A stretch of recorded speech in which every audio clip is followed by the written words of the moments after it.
Hi, everybody. I'm Richard Hughes. I am an estate planning attorney by day and an inventor at night.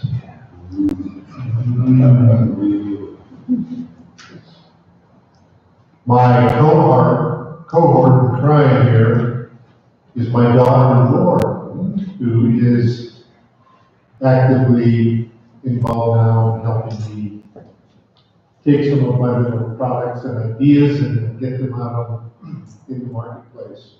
So this is her first meeting. This is my 10th or so. So hopefully she'll get some further inspiration tonight from the group and from what everybody's doing, and also get to appreciate how difficult our burden is collectively. You want to say anything? Hi, Lauren. As I said, I'm helping him he's helping me, I'm helping him. He's got products that can help him get it out there. But I work at a technology company, kind of South Florida area, and I'm director of operations over there. So this is kind of something I would do on the side to start with some more goals. The side hustle. Sorry. Yeah, this is, kind of, my name is Evan Williams. Moved here about 2012. And just looking just new knowledge and actually develop the market. And since I've been in, it's pretty tough, and appreciate this meeting. Orlando. Hi, Kurt Bolwa, first time here. By day, I'm a management consultant. By night, I am an inventor. I've got 5 patents under my name right now, another 4 in the works, and hoping to bring 1 or 2 of those in the market. Can't talk much more about them at this point, but looking to get to know this board and this committee, right, and start to get some resources to start helping bring the market. I come from New York, Chicago, to here. Hi, my name is Gary. I've got 6 patents, 2 products, working on some licensing agreements as well as getting the website up going, and have manufacturing that I'm going to ramp up in the near term here for taking things overseas. I'm Sweet. Basically, I'm in a test phase right now for a product. Just hopefully next week or 2 being out to testing. And yeah, just they're running what I can. I'm Roberto Stella. I'm a patent agent. I've been practicing patent law for about 15 years now. Registered to practice, and most of my clients are in Italy. I'm the US correspondent with a few Italian law firms, so I'm doing the binding prosecution of the application that they will filed in Italy and the European Patent Office, so I do the US prosecution for them.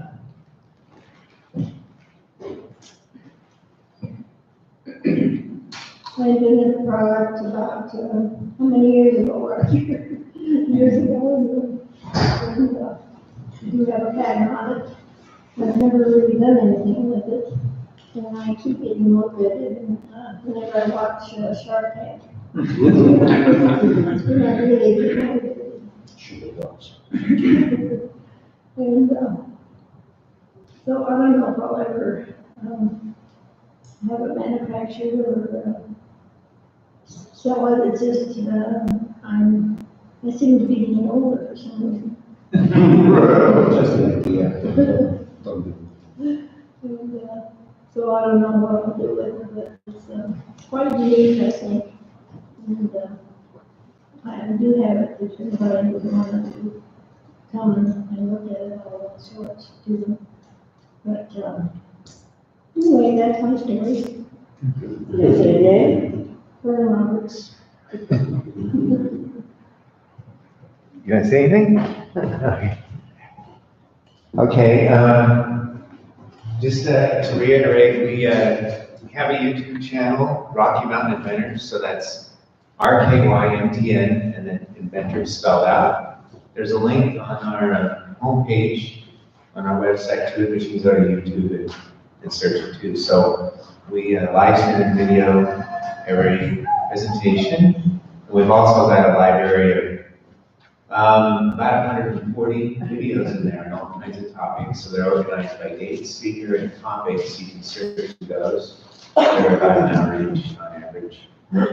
So we've made a transition from IBM's Ustream to YouTube because of cost considerations. They're raising our monthly fee 10 times because of our big library, big memory, and so a much better deal at YouTube. And I think people are more familiar with it, and it's easier to search and find videos. So we had like close to 200, but I pared out some of the stuff that was obsolete at this point. Anyway, our speaker is Tony Dobaj. He's an electrical engineer. He presented here, I think it was November 16, when he was more in the infancy of this product. So since then, we had filed a utility patent, and we just got approval. And we done an examiner interview and broadened our coverage. They approved part of the patent, but a narrow part, so we broadened our coverage compared to the prior art for this technology. So I think Tony said pretty good on that part anyway.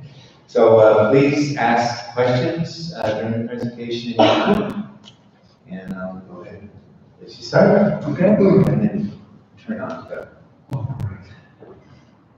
I've got this on. Can everybody hear me okay? Yes, Is that okay? Yeah, just keep speaking up because the mic is here. Okay. Yeah, so you guys are patent machines, man. I'm really impressed. 4, 5, 6 patents. I was really happy that I got this one, and pretty impressed myself about that. So that's cool. We've got pens back there, so if you want to pick up a Gedtronics pen, be sure to do that. And this is, I don't know if you guys know this, but Denver Startup Week starts today. If you don't know about Denver Startup Week, it's a really fantastic event for entrepreneurs like yourselves. All the events are free. There's hundreds of them, literally. My company is actually sitting on a panel tomorrow, and we're doing a hardware showcase at one of the parks downtown, and I'll be showing off some of this stuff there. But the topics range from technical topics to sales and marketing to YouTube to you name it. All things entrepreneurship are covered at Denver Startup Week. So I encourage you to go to Denver Startup Week, the website, and check out all the things that are going on this week. Where is it? It's everywhere. It's there must be maybe a dozen or two venues. They're all sponsored by corporations. And, you know, depending on the popularity of the topic, they can get anywhere from, 25 to 125 people showing up. So it's something that you really want to, it's a topic that you're really interested in, get there early so you can get started. But fantastic stuff. I've got my calendar is basically full this week of all the sessions that I want to go to. So it's really good stuff. So what I thought I'd do today, and you guys will have to stop me, if I get overly technical, please, do something. Stick to me because my business development partner is constantly reeling me in and saying, okay, you're going down a rabbit hole, you gotta come back out. But that's my proclivity. I'm an electrical engineer by training, and that's what I love to do. I mean, I want to be a CTO. I want to tinker for the rest of my life. I want to just invent cool stuff, and that's where I'm going with this. And my wife has been extraordinarily patient, so I owe her the world. But anyway, so what I thought I'd do is I just take a little trip down memory lane in terms of the last 2 years is what we've gone through in terms of the technology and the development, and kind of give you guys an idea of what it takes to develop a product like this. Albeit this is done, I've pretty much done everything from a technical perspective and almost everything else. So the 2 years has really flown by. I mean, I'm used to, in industry, I'm used to having a team of engineers helping me out, doing, you know, everybody with their specialized skill, but I've had to be a mechanical engineer, an electrical engineer, a software engineer, you know, you name it, I've had to learn. So, so it's been a long road, but it's been very rewarding, and I love every minute of it. So, but in any case, so I started with this idea. So the product that I'm working on is called, we call it the Jester. It's a wearable remote control for your mobile phone. It's either dangerous or inconvenient to look at a touchscreen. So my primary use case was I'm an avid skier and cyclist. Those were my primary use cases. I like to, you know, take advantage of my smartphone, being wired up and so forth, but I don't like the hassle. You know, if you're skiing and you're coming down to the lift and you want to talk to somebody that's on the chair, it's really a hassle to take off your gloves or your goggles and interact with the screen, or tiny little buttons, or what have you. So that was the use case I was primarily going for. But since then, we've had interest in a lot of different areas for similar technology. Anytime where folks have protective gear of some kind, and they need to interact with machinery of some kind. So this is where we're seeing some traction, and I'll go more into that a little bit later. But in any case, that's what I started with, the concept I started with, and again, I've been a project engineer, and you know, both as an individual contributor and as a manager. So I thought I knew how to do this right. So in any case, we started with we wanted to do a technical validation first, of course. So when you're doing something sort of complex like this, that's the first step, is to do a technical validation to see, you know, given today's technology, is this even possible? And the requirements document that we set forth, again, this is a very important step in product development, is getting a good solid requirements document. Because if you don't do that, then you have, again, something that either doesn't work or can't sell. So the requirements are really important, both marketing and technical requirements. So validation is the first step, and we started with, again, I don't know if it's technical, but this was what do you say it? This was the biggest thing out there in single board computers when it came out. It's called the Beagle board. It's based upon a Texas Instruments system on chip, or SoC. This is one of the SoCs, are one of the enabling technologies that have allowed us to get to where we are today. System on a chip means that you have, it's basically a computer, everything you need for a computing engine, the memory, the flash, the non-volatile storage, the volatile storage, the computer itself, the CPU or central processing unit, inputs and outputs, power handling, it's all on a single chip. It's just extraordinary that they put all this stuff on a single chip. So single board computers, that's what they're based upon, is these SoCs. And they have, typically these single board computers have a lot of extra stuff on them besides just the SoC that allows you to do testing and breakout boards and so on and so forth. So this is what the Beagle board looks like. It's got a little SD card reader. It has an Ethernet port and a USB port. But these manufacturers, so Texas Instruments, will produce a what they call an SDK, or a software development kit, specifically designed for this chip. And it allows you to build upon the software that they've already developed to do complex things in a matter of days instead of months. So powerful ecosystem, but this was the darling of the SoC world at the time. And all of these development kits, based upon this concept, have what they all call them something different. What the Beagle board called it was a trainer. And what it means is that it's a prototyping board that allows you to put your own circuitry onto the system on chip, onto the baseboard. So this fits, it's just on here. This is my own circuits. You can see there's wire wrap wire on the back. It's been soldered down by myself to do proof of concept. And this fits on here, and then you write the software to interact with your own hardware, and voila, using the SDK, you can quickly validate your concept from a technical perspective. So, we went through several iterations of different SOCs and development kits based upon just the progress that we made based upon the previous learnings that we learned from the previous design. So we went from the Viva board. Viva board, their ecosystem is based upon a version of Linux. And if you know anything about Linux, you know that it's extraordinarily complicated. Linux is an operating system that is what they call open source, which means anybody on the planet can contribute to the Linux operating system, and a lot of people do. And anyway, the Viva board people texted and said, wrote their own version of Linux called, what was it called? No, it doesn't matter.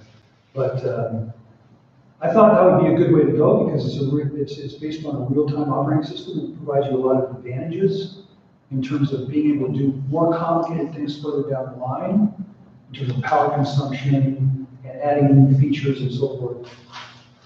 But oh my God, I mean, it was so complicated. So that was there's the first rabbit hole that we went down, right? I mean, but you know, an engineer maybe is hubris or something, but we thought we could figure it out. Couldn't figure it out. Anyway, the writing at some point came on the wall to us that we needed to pivot technically. We needed to move to a different platform and start to use easier from a software perspective. Just a little side note on the in terms of you know, just kind of baling wire and glue. So this is a Hamilton Beach sandwich line. And astonishingly, it makes a really good reflow engine. So what I mean by a reflow engine is something that allows you to solder parts onto the computer boards. Now you can only do it one-sided, so you can only put parts on one side of the circuit board. But it turns out that the profile, the temperature profile for this sandwich meter is exactly right for being a good reflow device, which is crazy. But anyway, that's just by hook or crook. But you have to get it when you don't have a lot of capital, you have to keep. How'd you figure that out? Just, you know, I saw online somewhere and somebody tried it, so they did it successfully, and I thought I'd give it a shot, and put a thermistor in there, and we looked at the profile, and basically matched the profile of the data sheet of the circuit, of the chip, so amazing. But anyway, that's just one example of, you know, when you're on a low budget, this is how you get things done creatively. Okay, let's see, what was next? Next was, this is the fly swatter, which is a device that allows you to debug hardware. So debugging is a really important process because when you have these complicated systems on a chip, you've got a lot of things going on inside there, right? But you have no visibility. If you have bugs in the code, it's really hard to tell what's going on without a debugger. So a debugger allows you to stop the execution of the code and examine registers and other sorts of I/O bits and other things that are happening internally that allow you to figure out what you want. There's a lot of variations of these debuggers out there. This is just one we utilized for our purposes. Let's see. So the next step was using a system on a chip called Canary. So we knew that there had to be Bluetooth connectivity between our device and the mobile device. That's the only way we wanted to be able to get the information from our gesture unit, electronics module to the phone. Every phone today has Bluetooth. So that was a good choice for us because our data rates are pretty low and Bluetooth is very low. The really extraordinary thing, the reason we went to Animate is because they did a really cool thing. What they did is they combined the development of the device software, the software that runs on our device, with the development of the mobile device software. So it's almost as if the mobile device software, the mobile phone software came for free. There's a graphical programming environment in the tool that allows you to do things on the embedded device and at the same time compile code for your smartphone that would interact with your device. Really extraordinary idea. It worked to a point, but we hit a brick wall. When we got to a certain level of complexity, their development system, and this is the issue, right? You get into bed with these development kits, and you're committed. And, you know, at some point you have to figure out whether to pivot or persevere. You know, either keep going the way you're going and, you know, maybe come up to a brick wall, which is what we did. Or you just, you know, cut your losses and go on to the next one. But that's what happened with this, but I have a lot of respect for what these guys are trying to do. I'd like to go back to this at one point, at some point, because they expanded on this concept. It's a really interesting idea. But anyway, we hit a brick wall and we came to a point where the functionality just wasn't going to be supported by the capabilities that they had in their ecosystem. So, radical number 2. So, at that point, we decided to go a more sort of traditional route. So, Bluetooth modules, you know, everybody has Bluetooth devices, right? Headsets, mobile phones, et cetera, et cetera, et cetera. They have Bluetooth connectivity, cameras now and everything. So, the easiest way to deploy a Bluetooth radio is to use what they call a module. So what that means is that the manufacturer has built a little tiny circuit card that holds all of the stuff you need to run the Bluetooth radio. And furthermore, most of these Bluetooth modules have the antenna done, so you don't have to do any radio frequency antenna design, which from the perspective of electrical engineers is a huge deal. Because you need very specialized skills and very specialized equipment to do that. Not only do they put all the Bluetooth stuff in there, but they also put the system on a chip in there. In the case of this device, it's a Cortex M4. It's an ARM core, advanced RISC machines. Is a, I won't go into details about that, but anyway, it's another system on a chip. It's another CPU type of CPU. But there are dozens of these modules out there. They have different capabilities, different markets, different sizes, different everything. So making that decision as to which module to go with was an important one, and we knew it was. But we went to one of the industry leaders. It's a company called Nordic Semiconductor that, as you can probably imagine, is out of Scandinavia. Norway, I believe. But anyway, so we made our first really fully custom circuit board and went with the Nordic Semiconductor Bluetooth module, and that started feeling right. That turned out to be a good decision, and was what we kept with today. So same concept, but this is our prototype board. As you can see, it's really big, but it was purposely big. This is a chip that we placed there for testing purposes for ultra wideband. We wanted to do not only just what we're doing with the gesture, but we eventually wanted to do indoor locationing with this device.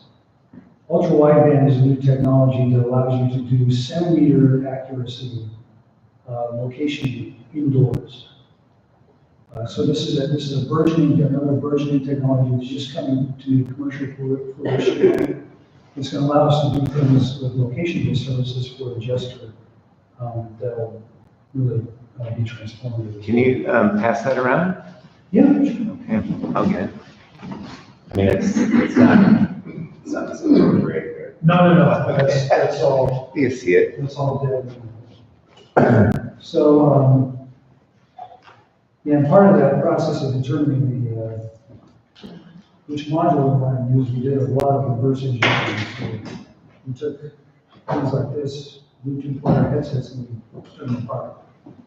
We looked at what chips they were using and how they were mounting them, and what kind of batteries they were using and so forth. So that's an important part of the process as well, reverse engineering. In any case, now that we knew we wanted to use the Nordic ecosystem and the system on a chip, the question was which module? So there must be half a dozen manufacturers of Bluetooth modules that are based upon the Nordic chipset, so we had to pick one. So that was a process in and of itself, and because they were doing some really interesting things with the software. I'm a hardware engineer, but because of these systems on chip and these capable cinematic computers and so forth, I spend probably 90% of my time writing software and 10% of my time designing hardware. It's just the nature of the beast in embedded design these days. So, really, where the action is in terms of electrical engineering, in terms of designing circuits, is at the chip stage, is at the chip level. The guys that are designing the chips, those are the guys that are doing the hardware engineering. Guys like me are really doing software engineering. But in any case, so we plan on this company called Regatta, based in Oregon, and they were doing some really interesting things with their software support for the Nordic chipset. And so we're still with them today. That turned out to be a really good decision. But as you can see, it took us a year to get there. And it's just, there's so much to understand, there's so much to learn, and it takes some time to figure these things out. So that was a full year. So we started iterating on that concept. Our design replaces the capacitive touch and visual GUI-based interface between you and your smartphone with a gesture-based, audible way to do input and output with your smartphone. So when you're interacting with your smartphone, your input and output is through a screen visually. Well, one of our requirements was we couldn't do it visually because we don't want to have distracted walkers and riders. We needed to interact with the phone in some other way. Can't use a touch screen because you have to look at the touch screen to see what you're touching. So we came up with a lot of different concepts. I won't go into them. There's a lot of different ways you could potentially do this. You could use inertial sensors. You can use gyroscopic sensors, and so on and so forth. But they all, for one reason or another, turned out to be problematic. So what we ended up with is what we call a Hall effect sensor. The Hall effect sensor is sensitive to magnetic fields. So the problem with the Hall effect sensor, the main conundrum that we came up with, is that to activate a Hall effect sensor, of course, you need a magnetic field. So where are you going to get a magnetic field? When you go through the ring. So this is a part of the system. The system is positively actuated with a magnet that's embedded in the ring. Now that's a little bit of a double-edged sword because you have to have a ring. These things are fairly expensive to make, and it's a magnet in a ring. You can get in the way sometimes. But the good thing is that there's no false positives. So a lot of these inertial methods of doing gesture recognition have what they call false positive, which means that if you're active, it sets off the sensor in a way that makes it think you want to call your mom and you really don't. Or you want to call your mistress and you really call your wife or whatever. But in any case, so that's the problem with many of these methodologies. I was going to bring up the point, the new Apple Watch, I guess the Series 4, has that. It has an inertial sensor, I guess an accelerometer. If you fall, right, it calls 911. But I can see some false positives maybe. Sure. If you slipped or something. Yeah. Yeah. So, but it only does one thing, right? Yeah. So it detects when you fall, which is, relatively simple in the whole. But one of our requirements was we had to be able to do anything that the user wanted to program into it. So the requirement was to, through gestures, you can tell the phone, the smartphone, to do anything you can do with the touchscreen, just with a gesture. So that was a requirement. So that's what, after analyzing all of these different possibilities, that's the solution we came up with. There's a Hall effect sensor and a magnet. And that's what we've been with since then. Now, there's a million ways to pull this off. Even getting to that point, there's a lot of different ways you can do this. We started with an array of discrete sensors, which means that, let's see if I have an example. So here we have, as you can maybe see here, these discrete sensors are organized in a circular array. So then this is where the patent comes in, is as you drag the magnetic field across the array, you can get a temporal signature of the way that the magnetic field is going across the array based upon timing. So each sensor, when the magnetic field gets to a certain strength, it turns on or it turns off. So if it turns on, the magnetic field is strong enough. When the magnetic field goes away, it turns off. You can sense this and use an algorithm to determine which way the swipe went or the tap. And that's how you figure out what the intent of the user is. So that worked. Problem with this methodology is that the discrete sensors have to be physically separated, because that physical separation allows you to determine timing, right? If they're right next to each other, there's no difference in timing. And that's a problem. Because you can't detect the gesture if you can't get a time signature of the progression of the voice. So we went way down that path and came up with our basically what we call our beta prototype that is housed in here in my little watch thing. And this is the circuit board for that. It's a 40 millimeter circular disc with 9 discrete sensors. Worked really well. But it's 40 millimeters. And we went out to the market and started, showing this around to people. And they said, well, it's a good idea, it's too big. So that was that. So we needed a different way of doing we needed a different solution. So just by pure happenstance, there were these companies out there that were doing 3-dimensional Hall effect sensors in a single package. So what that means is that there were 3 sensors in a single chip that were sensitive to different polarities of the field, X, Y, and Z. So we looked at those and said, well, maybe we can do it that way, using one of these sensors. The problem was that all these sensors are designed for different applications, industrial, and automobiles and that sort of thing. So they're not designed for this, which means that they're more concerned about power consumption than they are about latency, speed. So none of these devices that were on the market at the current time, at that time, met that requirement. They were too slow. But just happenstance, there was an FAE here for a company called Lego Microsystems that was looking for new markets for their Hall effect sensors, and we saw this as an opportunity, and we tweaked their design to, yes, consume more power, but make it faster to meet our requirements. So Lego Micro came through and came with this tweak their design, and that allowed us to move forward with that. So now we had to retool the algorithm. The algorithm was written for 9 discrete sensors, not for 1 3-dimensional sensor. So a friend of mine he had become a mechanical engineer and gotten bored with that, decided to become a software engineer. So he went to my alma mater, Oregon State University, and took their remote class to become a computer scientist. And just timing was just perfect. So the year that he was graduating, the semester that he was graduating, we encountered this problem. And they were looking for a capstone project to complete their degree. And so I made a proposal to his professor, and they loved it. So, there were 3 guys, 9 weeks, 27 man weeks. They did the algorithm in 27 man weeks for free.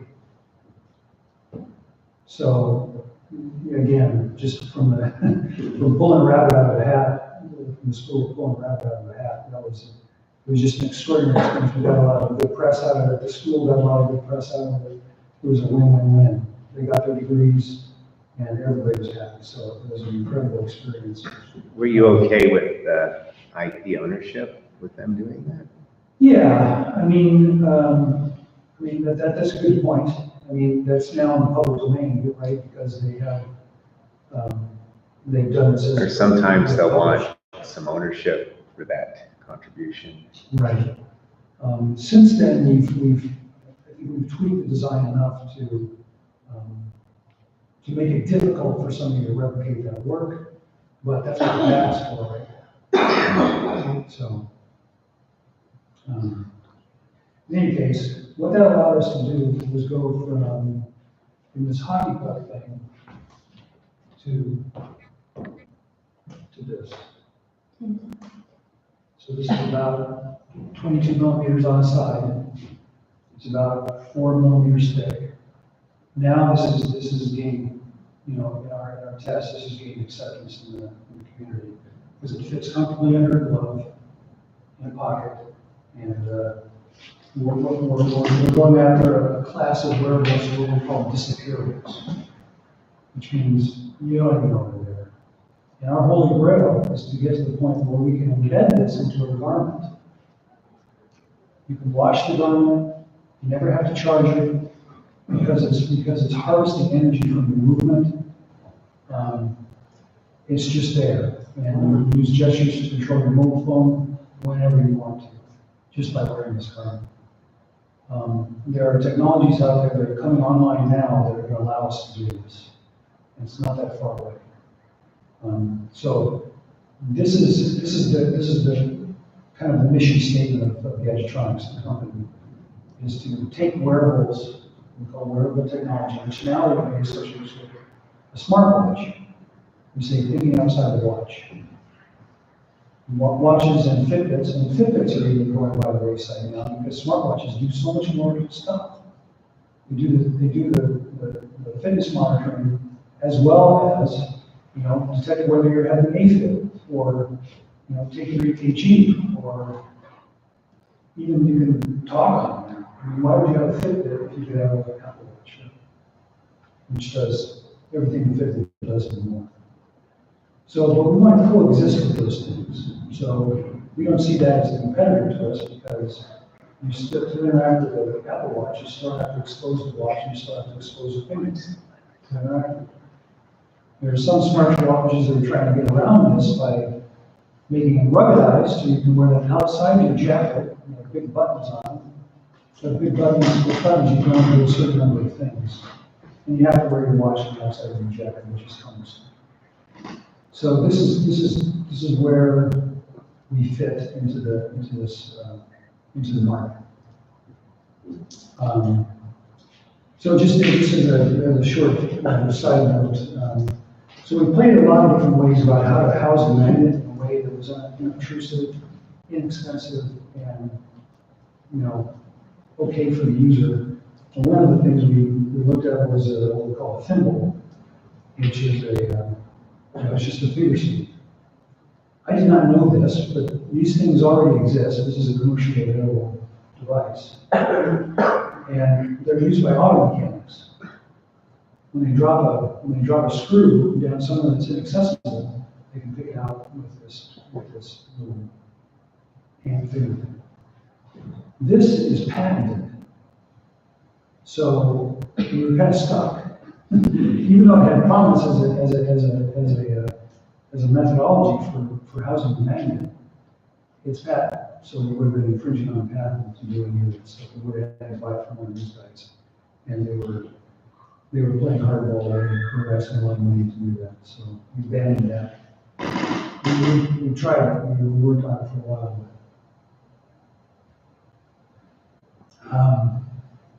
in any case, so I guess that leads us up to today. Just this week, I was able to get the design that's going to fit it into that community package up and running. And some of you were up here looking at this. This is the circuit board that's going to go into that package. And I just got it running literally yesterday. It just came back from the factory getting placed, and I had to tweak some of the code to get it to run. But now it's running great. So we're on our I guess glide path to the end of a commercially viable product. We've got a long ways to go. Supply chain is really hard to do. We got to get fulfillment. We got to get capital so we can build molds, so we can make enclosures. We have to get people signed up. We have to sell. We figured out that what we want to do is an Indiegogo campaign. I don't know if you know anything about crowdfunding. The crowdfunding is a system where you throw this device out there into the public domain on one of these sites like Kickstarter or Indiegogo, and you say, if you want one of these, pre-order it, give us the money, and we'll go make it. So we're planning in about 3 months embarking on an Indiegogo campaign to do just that. And we need about 5,000 subscribers to make enough money that is margin over the cost of goods sold to get to the point where we can pay for all of the molds and all of the infrastructure and the test fixtures, the travel, the fulfillment, the tech support, and all the things that you need to really produce a viable commercial product to get the ball rolling. So we need about 5,000 subscribers, and it turns out to be about $175,000 gross. So we're going to see you on TV in the next year? Well, I actually did. I was at CES January of 2017. I actually did go apply for Shark Tank, but they're not looking for people like me. They're looking for people like you. You have Hard to Shark Tank. You would be perfect because you have so much more personality than you. That's what they're looking for. They're looking for personality. They're not looking for products. They're looking for personalities, and they make that perfectly clear. Oh. Yeah, they don't care about the product. They don't care about the So, and it was a really interesting experience. There was a lot of nice people there. Really? So it's really more the personality, not the product. I'm just thinking it's more about product with personality. Really? I was just curious. They make that perfectly clear. Wow. Don't they want sales too? Not necessarily. Not necessarily. Not necessarily. They want the backstory. They want the tears and I risk my future on this and I used to be homeless or whatever. That's what they're looking for. It's a reality show. It's not an investment show. I love watching it, don't get me wrong. I mean, I think some of the ideas the technology ideas are rare, they're pretty far from they're mostly cupcakes and that sort of thing. But the one episode I really liked was the one engineer that came on and did that IoT-based door lock. I don't know if you guys saw that on but that one I really liked because he was a single entrepreneur and he wasn't flashy or anything. He just said that was a case where I think the idea really sold the show. They got in front of their knees on his way. Anyway, so that was an interesting experience. That was also the guy was willing to walk away too. Yeah. And that that sort of intrigue is kind of keeps me coming back because hopefully I'll be faced with that situation someday where somebody comes up and says, "I'll give you an X amount to license your technology, but you got to step away." It'd be a nice problem to have. But At the end of the day, it rolls to you. what's that? At the end of the day, it rolls to you. Well, I mean, here we go. I mean, and this is a danger, I think, of this whole process is, I get really attached to this stuff. Because this is, nights and weekends for 2 years, it's a lot of work. And so you want to see something for your job, for all hard work. Anyway, do you want to take a break or want me to keep going or? Keep going. Keep going? Keep going, yeah. I was, gonna ask, did you have any issues getting your PC boards made in, like, you get them in lower quantities, right? Yeah, so that's, continuing on the issue because, so I'll just say, so another one of these burgeoning technologies that's coming out is now we have 3D printers for mechanical devices, which has been transformative for guys like me. Because it allows me to do this, make these little enclosures really cheaply and quickly. That's awesome. I mean, before you would get over for something like this. You know, it costs you $5,000 to make a mold for two of these things. Crazy. So that's been totally transformative and increased the level of the pace of innovation 100-fold. Now, there's a couple of companies out there where you can get 3D printers for circuit boards. And now they're still 50 grand, but so were 3D printers when they first came out. So I'm keeping an eye on these 3D printed circuit boards. That's gonna be huge. Huge. It's gonna speed up the level of innovation, the pace of innovation tremendously for products like this. So is your watch, is that 3D printed? This is all 3D printed, all of this, except for the watch band, I got this from China. Yeah. So to answer your question, yes, it's always an issue, but we found an unbelievably good supplier in China. We get them to do the bare circuit boards, and then we do the assembly of it, put the components on the circuit boards here because we like to have control over the process. That seems to be the best combination of cost versus the quality. Okay, so China does the board itself, China does the bare circuit. and then board. the placement of the components. Yeah, so what we get from China is a panelized set of circuit boards like this. There are 9 circuit boards in here. And then the assembly house puts the parts on the board, depanelizes them, and gives you this. So that seems to be the best methodology that we found for getting that done. And you're basically doing that yourself? The spring parts on everything? No, I haven't finished. Or, No, these components are far too small, they're microscopic. oh, okay. Literally. So there's a couple of really good assembly houses here in Denver. Even when I was working for IDEX in Westbrook, Maine, I used one of the assemblers here in Colorado because they specialize in low volume, high complexity. So they're really good. So. Who does your 3D printing? A number of different places, but usually I go with shape weights. What? Shape weights? Shape weights? Oh, shit, yeah. Yeah, shape weights is really good. They do this. They're fast and they do good work. The problem with shape weights is as the size goes up, the cost goes up and logarithmically, astronomically. So for us, it's great because I have these 3D printed in high quality acrylic. I think each one of these enclosures was about maybe $5 from Shapeways. But I had a colleague of mine wanted to do a little promotional thing for a pet idea. It was a little, stylized doggy. It was about 18 inches tall.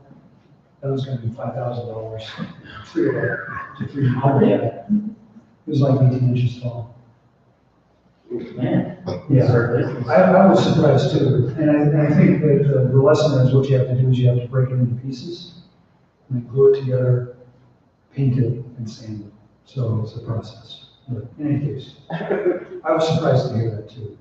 But apparently the problem is that most of these 3D printers have very small platinums, right? So the big machines are the expensive ones. And if you've ever seen a 3D printer work, it works by curing very small. Oh, so they use SLA printers there? Well, they use a number of different printers, I think, depending on what material they use. They can actually print in platinum. All right, yeah, but that's really expensive. But in any case, apparently for these bigger items, you know, it ties up the machine. So that's why they're so expensive. Can you play a demo video? I know you have some nice demo videos to show everyone. Yeah, we can do that. We can do that. So what this presentation I had prepared, we could do something else, so if you're interested in this. So this was just, I looked at my lessons learned page. So over the course of a couple of years, I've been writing down little tidbits that I've learned over time that I wanted to remember for next time. And my list turned out to be about 220 items, line items. And it was still down to 6. So I made this presentation to an entrepreneurs group at Washington DC for a limited mobility group. So people with some sort of disabilities can kind of aspiring to become entrepreneurs. And would you guys be interested in this? This is just my 6 tips about, you know, if you're thinking about embarking on something like this might be interesting to kind of see it. So, does that sound interesting? Sure. Okay. So let's see if this works. There we go. So I'm controlling the presentation with the gesture. So 6 golden rules, and the rest of the stuff, I'll see if you guys are interested in this. This is about the teams. So start with the end in mind. Have a really clear, crystal clear goal and stick to it. Especially for me as a technologist, it's easy for me to get really distracted. There's a lot of cool things going on from a technology perspective, but it doesn't necessarily mean it's a good business prospect. So I have to be, for myself, and I think, you know, other people that are doing technology startups have to be cognizant of this and stay laser focused on the goal. And not only that, but doing your research to make sure that what your goal is has been thoroughly vetted, and then you have a reasonable chance of success.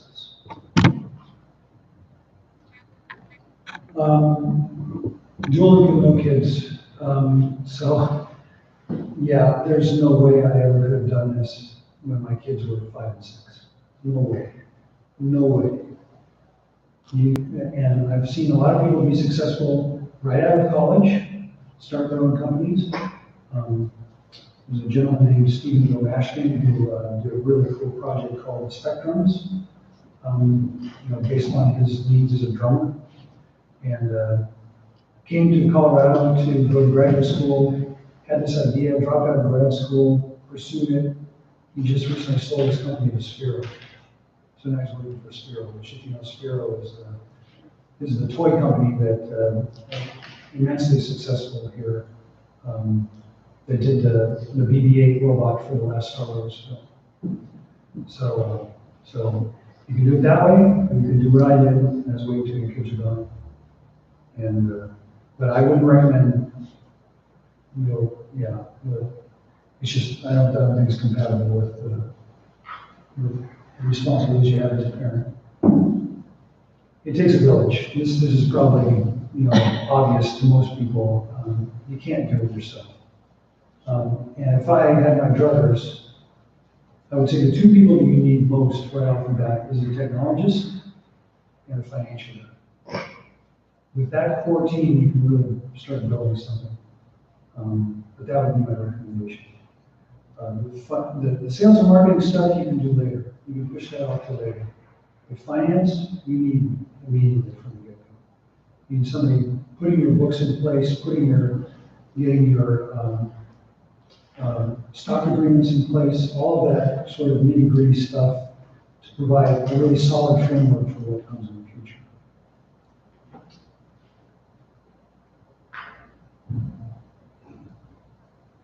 So there's a little animation here. Yeah, and so, it's hard to see, but there are characteristics for each one of those, roles. But I think above all, even above all the specialized roles, perseverance. That's the number one characteristic that's required to be successful with this, is just dogged determination. And it doesn't mean blind ambition. Because sometimes the best thing to do is to quit what you're doing and do something else. But you have to persevere, you have to keep going. And I am so stubborn. And you're gonna, I've encountered this as well with the Fairweather Foundry. So, startups are really cool. Everybody wants to be part of a startup. But when it gets down to it, it's real work. And you don't get paid for it. So I've run through probably 4 mechanical engineers, 3 software engineers, people who have come and then gone. Because they come and they work for a little while and the expectations are there and we have goals to set and goals to meet and so forth. And then somebody comes around and part of it is the economy. The economy is really good. Jobs are plentiful in technology and they pay a lot of money and that looks really good to people. So, that's it. Okay, this has been another really tough learning experience. Great requirements.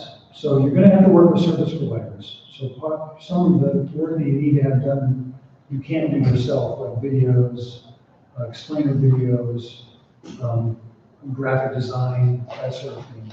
You need all of this stuff to be successful. But unless you've got a broad range of skills, I can't do that stuff and make it look half decent. So you have to use service providers, lawyers, accountants, so on. And I would say, making sure you go into those relationships with really clearly defined expectations. Really clearly defined expectations is super important. Because these guys will weaponize these contracts for you. I mean, in many cases, the contracts that they propose to you are so vague that there's no deliverables, right? You're not responsible for anything except for collecting your checks. So, and I'm not, this is their business. I mean, some of them are really, really good and conscientious, some of them are not. And you have to be really clear about your expectations. So, great requirements. And this is I'm astonished that this billboard was just, it was just, I think when I was doing these slides, it was just perfect. So you guys see, they're not meeting our expectations. And anyway, it turns out that they just end up paying them anyway, because it's easier. 20 years as manager. But in any case, and these are things that you just have to become practiced at and just do every single day. Shucking oysters, what I mean by that is this: getting yourself out there, shaking hands, meeting people, being cordial, listening, and because you never know when pearls will show up. Get out of your comfort zone. I'm sorry? Getting out of your comfort zone. Out of your comfort zone, absolutely. Just whenever possible. Denver Startup Week is a perfect example. Just getting to as many of those events as you can, introducing yourself. If it's somebody that can't help you in any way, or you can't help them, move on to the next person. Really important. Just being a sponge. Look for information that's relevant to your situation all the time, every day. Be constantly hunting for market intelligence, technology intelligence, whatever it may be. Proselytizing. So if you're doing a product, a physical product, and you aspire to do a Kickstarter or some sort of crowdfunding campaign, start it 1 year before you need the money. And that's no joke. a year before you need the money. That's the only way you're gonna be successful. Because the internet is a vast marketplace. And getting eyes to your product takes time, and it takes effort, and it takes nurturing. So, that would be the next one. I mean, I should have done that when I was doing this. I should have been tweeting, blogging, posting, all about my experiences with the Vision board. I should have done that from day one. It's one of those regrets. It's like when you're graduating from college and you don't put anything into savings. You know, you look back 10 years later and say, shit, I should have put some money into savings. It's the same sort of thing. Do it from the beginning. Whether or not you think it's a valuable product or not. Get the word out early, because it takes time. Testing your assumptions. Constantly question what you're doing. You know, is this the right thing? Is there something new technology that might do this better? So on and so forth. Yeah, and you know, I can't tell you how many times this has happened where you just wake up in a cold sweat in the morning. It's like, okay, money's running out. What am I going to do? You know, a key contributor is left or something. Just embrace that. Make it a tonic rather than something that stops you from going forward. And the rest of the stuff is kind of obvious. You know, always be in a hurry because, you know, if you were wealthy, you probably wouldn't be doing this. Work to a checklist, really important. Again, it goes back to people getting distracted by shiny objects.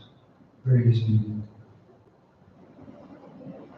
Course corrections, you know, be willing to give up your assumptions, be willing to, if that's what you need to do. And take care of yourself. I mean, take the time to exercise and eat right, and spend some time with your family or whatever that means to you. Carve out some time to do that every day. Otherwise, you'll go straight crazy.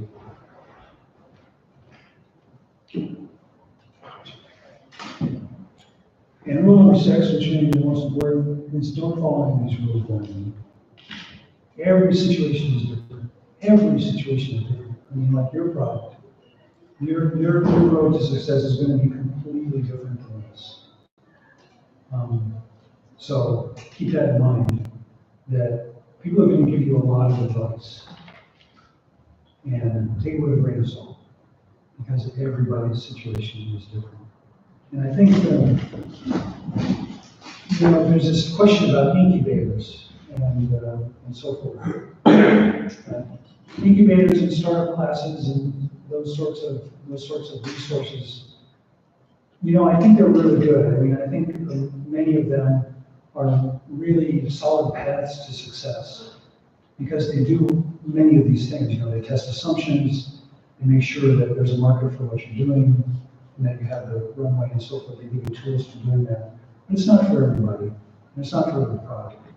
And they really try and compartmentalize something like that. Do I wish that I had done that? Well, maybe. But again, I'm kind of stubborn, so I feel like I like to do things on my own. And I feel like I have a better foundation now that I've kind of been through the school of hard knocks. I probably would have gotten where I am faster, but in any case, it's a good option for many people. This is our team. Tom is our supply chain expert. He's out in Florida. Mr. Bruner is in Washington, D.C. Barbara is in New York, and Shirley is in California. We're scattered all over the place. And Frank has been helping with some of the embedded design stuff.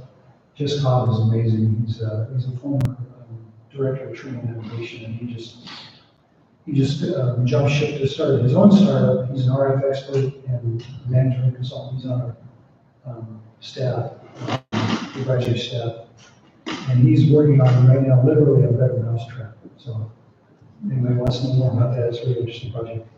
And Craig just happens to be my next door neighbor, and he's really good guy too. Boy, you can't read that. Well, this is just describing what the gesture is. So I've already gone through that.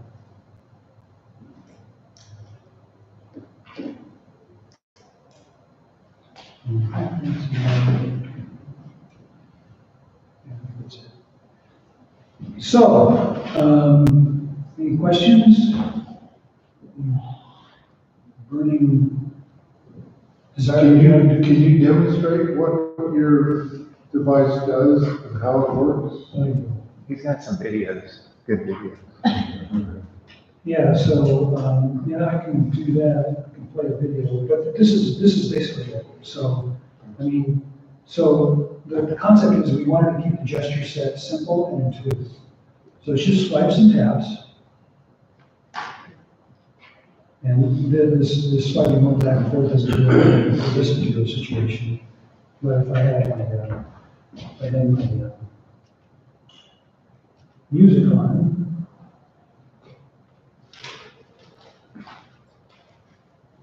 so let's see.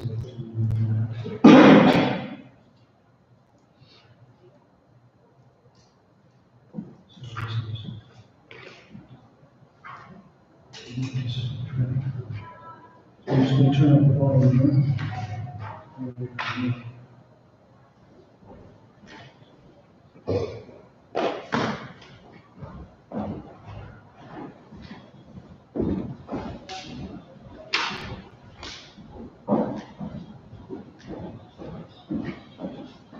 So I can go backward in the track, forward in the track, lower and increase the volume, and pause play and resume the play. So, So does that require both the ring and the and the electronics. watch? Yeah, So you have to have both? yes. And when you were talking about having it embedded in clothing, which parts would be embedded? That'd be the electronics. That would be, and then you still have the ring. That's correct. That is correct. And what you were doing there with your hands, do you have certain motions then you use to control certain functions? Yeah, so the concept is that you can assign any function, like for example, controlling the presentation, you can assign any function to any gesture. And you have an unknown number of gestures because you can switch services. So with a double tap, you go to, for example, the daily service, where a swipe up might mean tell me the time of day. And a swipe down might mean text my boss and tell him I'm going to be 15 minutes late. And then to go back to the audio control service, you double tap again. So you can have any number of services and any number of functions assigned to the gesture. How long does it take for a user to get comfortable with that process? 5 or 10 minutes. It's pretty intuitive. I mean, it's just what you do with your mobile device, right? You swipe up and down, swipe left and right, tap, and double tap. Have you had groups or focus groups play with this? Yeah. What do they find to be the least appealing part of it, other than the size? Well, it's still not, so our goal is for the device to pass what we call the Turing test for gestures. The Turing test historically has been, there's a mathematician Turing that said, well, once you talk to a computer, you can't tell whether it's human or not, that will pass a Turing test and will be truly artificial intelligent. So we wanted to pass the Turing test for gestures, meaning that if a human can decipher what your intent is, so can the device. So we're not quite there yet, but we're getting close. How much would the device cost? Yeah, that's a good question. So cost of goods sold for the base device is about just shy of $20. We're hoping to go to retail at about 80 or 85. So you're saying the cost is 20, the retail would be 80, 85? Correct. So you're looking at crowdfunding to get the tooling, correct? So have you found a manufacturer yet, or are you still looking? Yeah, once we get capital, we'll jump head first into those conversations, but Tom Whitney has done this. He's been to China more times than I've been to Vietnam, I think, so. He has all those connections, and so. Have you gotten money raised yet? We had a seed round, about a year ago. It was a small amount of money, it was about 20 grand, but that got us where we are today, so. And my business, so we're approaching 3 markets: the outdoor enthusiasts, ISM, and the industrial, scientific, and medical community, and then the smart cities stuff. So the ISM play is things like, for example, I just had a total knee replacement on my left knee, just 3 weeks tomorrow.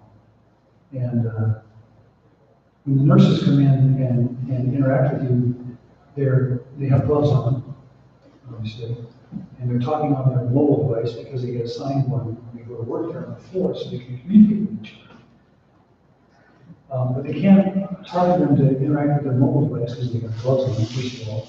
And their hands are full, and they're cradling the phone like this while they're trying to draw blood or whatever. So this would be a medical application for the technology whereby they could use gestures to interact with their mobile device and keep their hands free. So that's a medical application. There are industrial applications as well. Anytime where something has protective gear on, it needs to interact with the machinery. So that's the ISM. Does the device on your arm replicate, in essence, the screen of your phone? In a manner of speaking, yeah. In a manner of speaking, you're giving your phone commands using these gestures. Could you have a Apple Watch Absolutely. that would even be more convenient for using gestures than having a ring, a watch, and a phone? Right.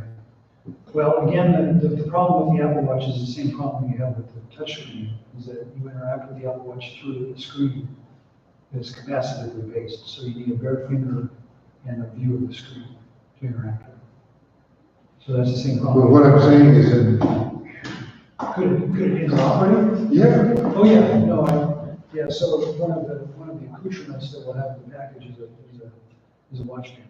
oh, it would be on the other side. Yeah, it would just be over here. Oh, okay. So you can, comfortably coexist with. Could you have it built into the watch? Well, that's, you know anybody at Apple I can talk to about that?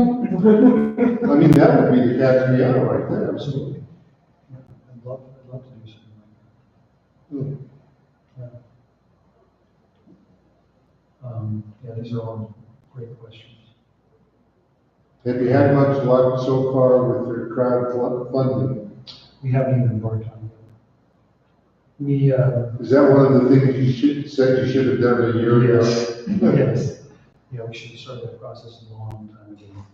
So we're a little bit behind the 8 ball as far as that goes, but there are other opportunities that are presenting themselves in the smart cities movement. So our smart cities play is keeping the human, what we call the HPT, or the human powered by transportation elements in the city, in our municipalities, safe by using technology.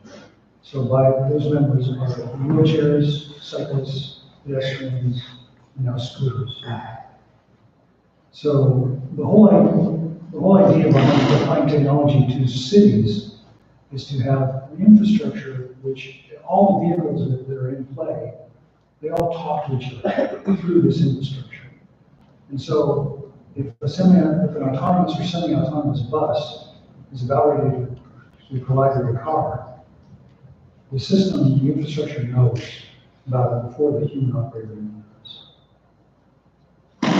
Does that make sense? Yeah. And so what we're trying to do is we're trying to say, well, what about the people who are on bikes? That's not an autonomous vehicle. It can't steer itself. So we're trying to get them wired into the infrastructure so that if they're coming up to a green light and there's a car coming that's about ready to run that light, it's going to run them over, we get alerted to that because the system knows that the car is coming. Or using sensors such as now you can get radar on the chip. You get more radar transceivers. Garmin actually has a radar transceiver for the bicycle.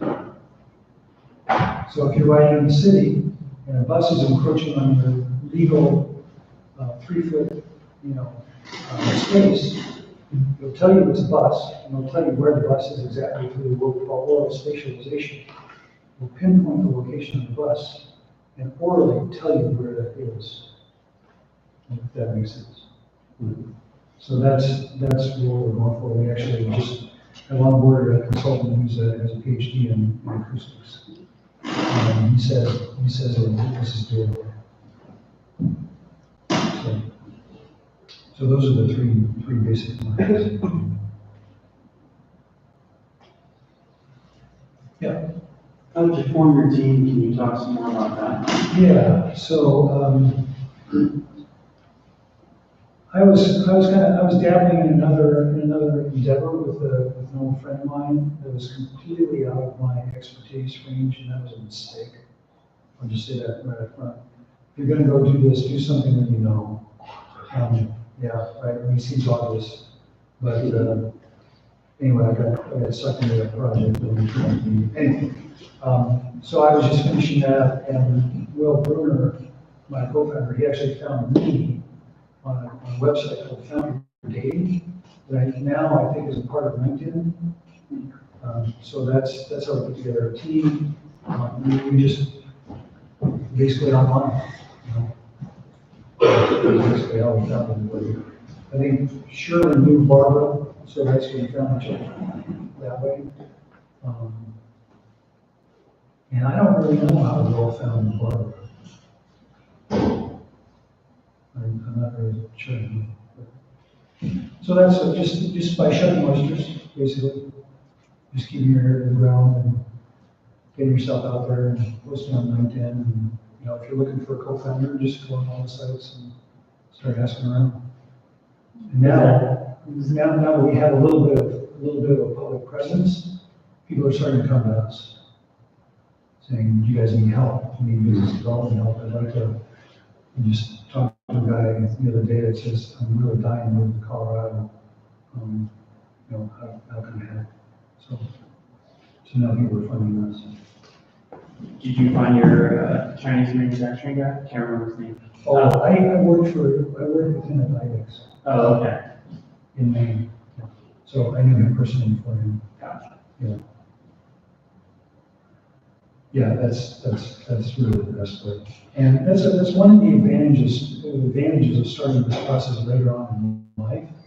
So I have a pretty substantial network. I've worked a lot of different places. Just Cabo, I used to work at Nokia. And so I have some resources to pull on that if you're just starting out in learning this stuff.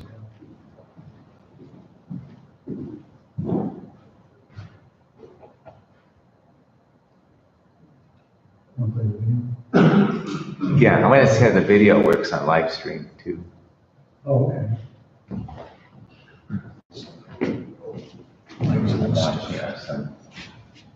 Watching our presentation. We got to turn the lights on so we can see. Yeah, I should get it. Maybe we'll know. Yeah, we spent quite a bit of time working on the website, so I encourage you to go to the website and check it out.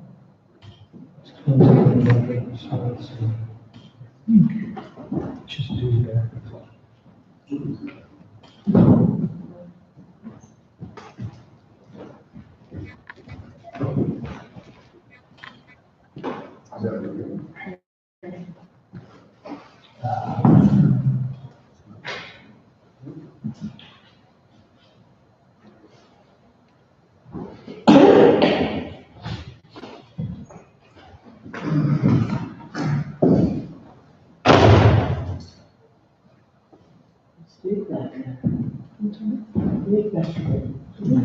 She got it. It's a big room, I think, basic.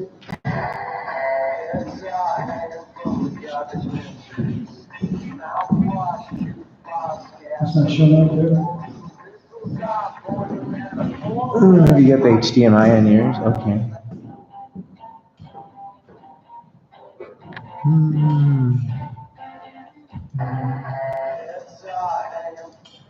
No, I get to show. Because it was doing your It slideshow, was on right? the slideshow.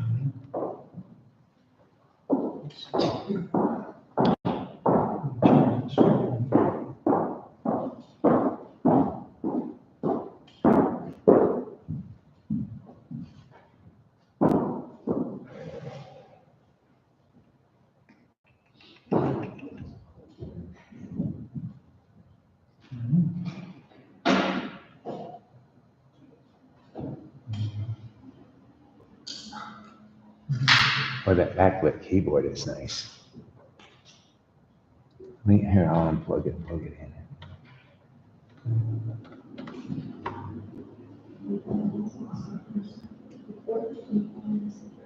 Second screen. Oh, there we go. Yeah. Okay. I just unplugged it and plugged it back in. I just needed a refreshing. Let's try It second. wasn't on HDMI. Huh? Just, yeah, I wasn't registering it. Yeah. Here we go. No, I lost it. I got a USB speaker. Do we need some volume or do we really need the audio? Or? Yeah, so this is just showing just a scheme example. You know, the one guy gets to the top of the line and he's hitting his buttons and taking his mittens off and stuff like that, and just swipes and goes. Yeah, I mean, I ride motorcycles, so, you know, that's something that would be nice for me, because I have gloves, jacket, helmet on. Yeah, on motorsports, we haven't addressed directly quite yet, but Yeah. we're getting there. Yeah, I mean, I can see it being pretty easily applicable. I mean, These are can USB speakers. You want to try them? Oh, that's all right. the ring, register to like fabric pretty easily? Fabric? Yeah, like a ring. Oh, yeah. So it can read through fabric just fine. Oh, yeah. Okay. Yeah, these Hall effect sensors are really sensitive. So I had a pair of, when I lived in Maine, I had a pair of basically expedition gloves. And I had to press a little bit. Yeah, Yeah, that'd be awesome. it was my old choice.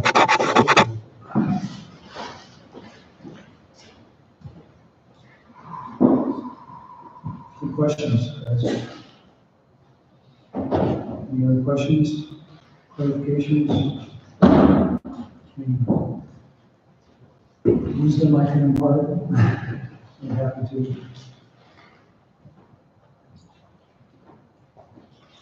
So you're doing the boards, they're just basic boards, they're not custom made? Oh, yeah, they're custom made. Oh, they are custom made? They're custom made.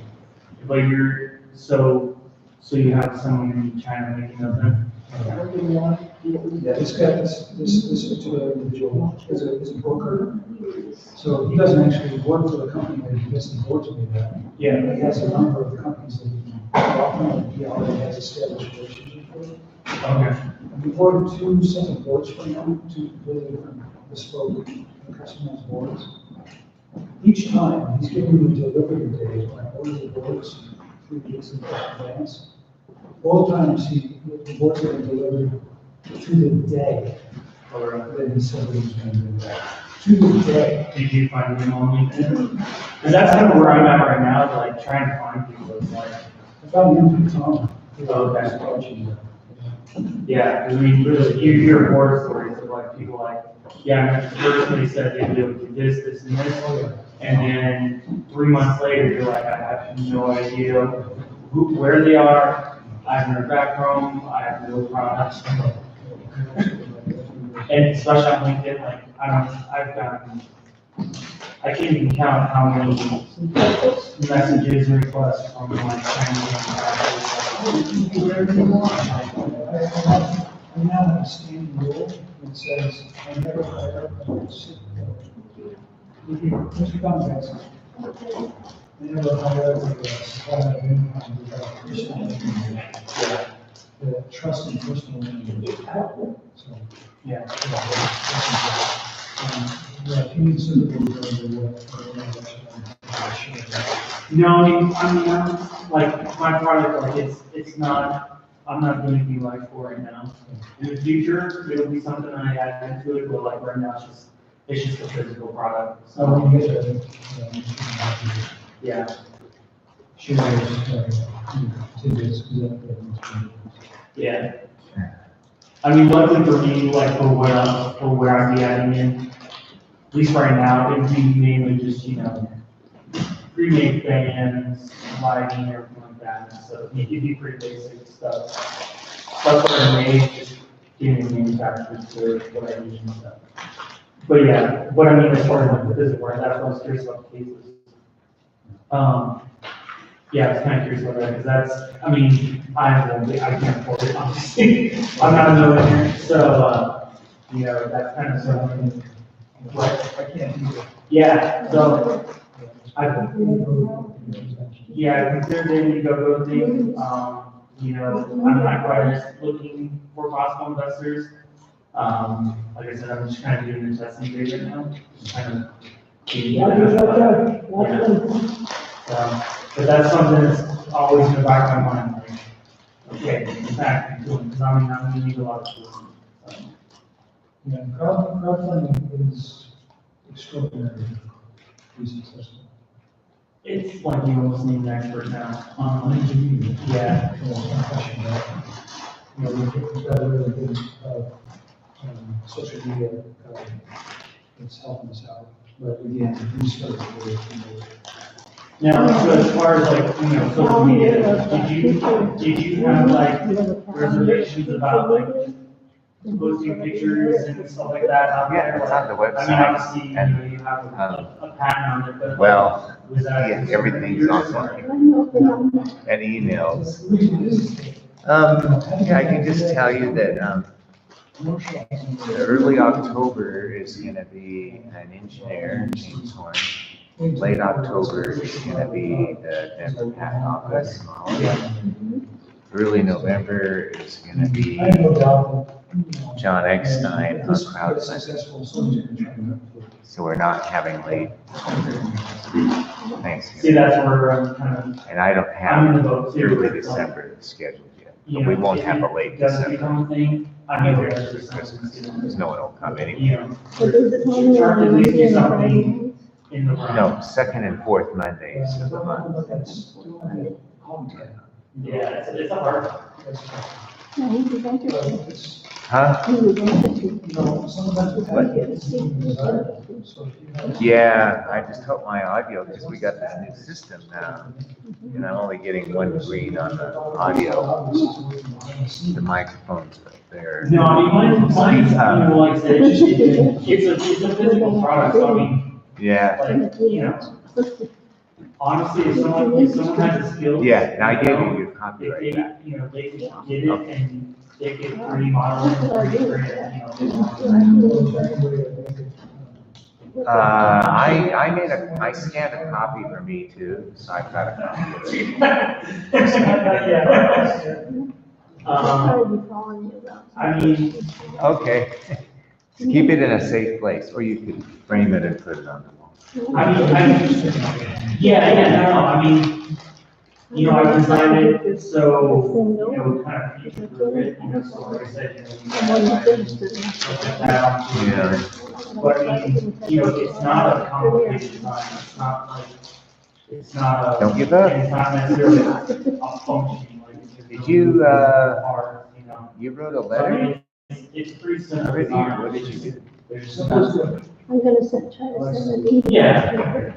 Yeah. I mean, Oh, okay. it has to be as simple as possible, because, well, like you said. I remember, yeah, we were working on that, and they said that So I you do. had to send an We email. don't model it, so. Yeah, I think so. try to send an email. Yeah. To see if she's responding. I don't know if she will or not. Yeah. I got a copy at the, I gotta. I guess it was. You just don't want to use the computer anymore? Yeah. I may, I doubt it, I doubt it. Took my. Really? Well, it's just everything is used on that now. Everything. Yeah, so it's like you kind of have to. I may have to. Yeah. I just need a boil, I just need an example. I'm gonna try to get in touch with her, I did. either her or Barbara. What do you mean? Well, Yeah. Either one of them. Roger took my patent from. But, in terms of what I play, I don't. Okay. If you can get through to them, yeah. So I'm gonna try, Yeah. I'll keep in touch with you. Oh, how's your rib, by the way? And you, Yeah. So wasn't that what was giving you trouble from the chiropractor or something? I had an operation to do that. Oh, did you? Did it fix it? They removed part of my colon, 12 inches, because I had a mass. Well, yeah, I Cancer. mean, like I was on. Oh. They removed that.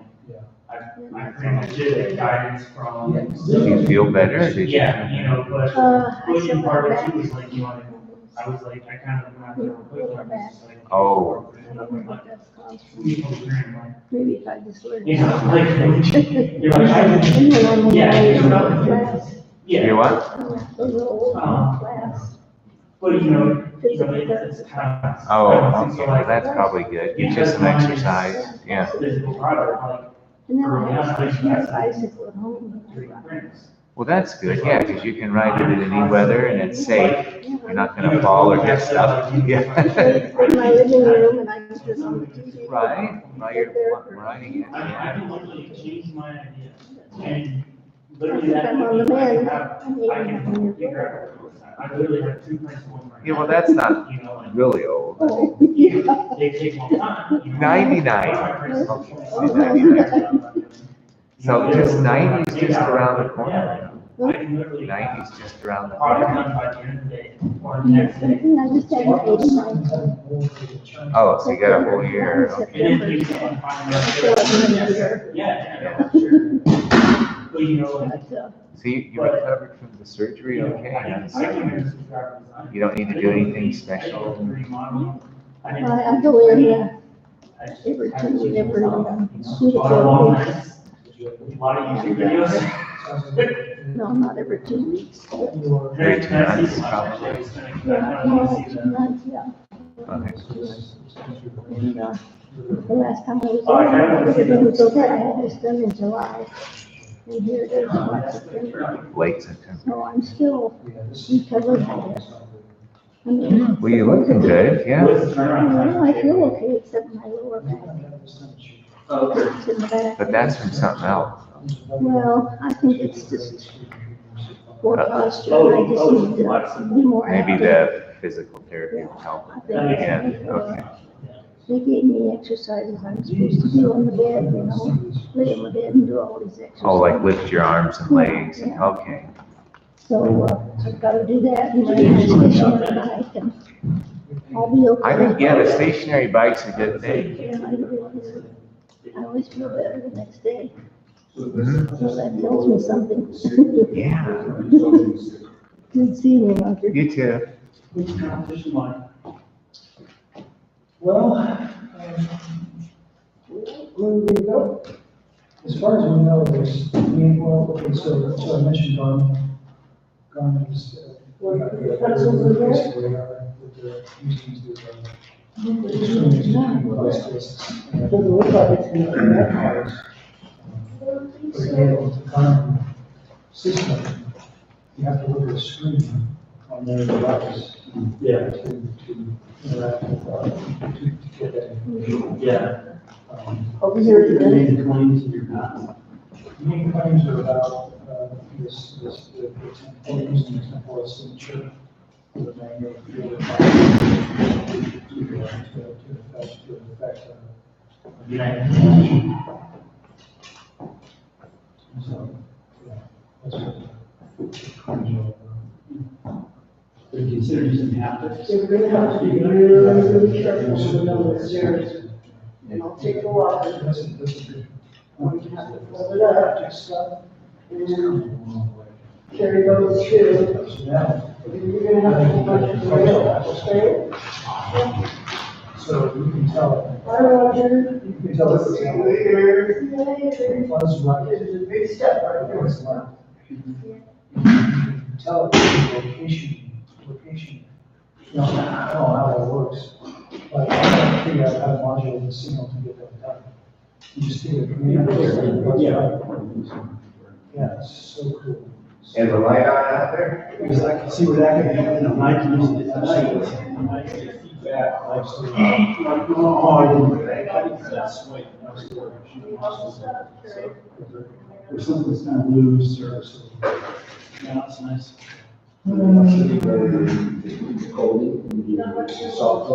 I'm afraid so. Yeah, I mean, I like, I wasn't sure, coming here, I wasn't sure exactly what the device was, but like after you hear you talk about it, like that, I am here. That's something like I want today. Because I mean, like, when I'm on my motorcycle, like I literally, you know, I have to, like the way I do it now is, you know, I have there's a bracket that basically goes on my control bars, and I have right there. But like, you know, when you're on the highway or even just you're in traffic, like you want to be aware, like, you know, you're always got to pay attention. So like, anytime I look down at my screen, like, it's like, you know, like, so, and being a cyclist, I lived in Capitol for 7 years, and I rode my bike almost daily. Yeah, like, you want to be looking at the screen, and, you know. Yeah, those are- So I will consider it one of the different ingredients. Different Yeah, different functions, different sizes.